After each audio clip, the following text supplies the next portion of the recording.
শৰতৰ গধূলিত আহিন মাহৰ সংক্ৰান্তিত আকৌ আহিল চেনেহৰ কঙালী। অভাৱ আৰু অনাটনে জুৰুলা কৰা কৃষকলৈ আহে যেন আশাৰ বতৰা। সেউজীয়া ধাননিত নতুন সপোন ৰচে গেও মেলে সোণ গুটিয়ে। ঘৰে ঘৰে চলে চাকি আকাশ বন্তি, নামঘৰত বাজে দবা শংখৰ ধ্বনি।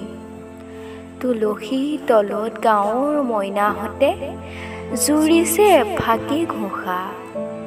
বাপতি সাহোন বিহুটি এৰিব নোৱাৰি, আনন্দত ভৰি যায় হিয়া। পথাৰত এগছি চাকি জ্বলাই কৃষকে লখিমীক আদৰি আনে। পৰিশ্ৰমী কৃষকৰ মনৰ আশাত যেন ভঁৰাল উপচি পৰে।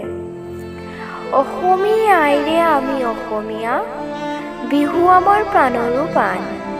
পৰম্পৰা ৰক্ষাৰে পালন কৰা বিহুটি অসমীয়া জাতিৰ স্বাভিমান।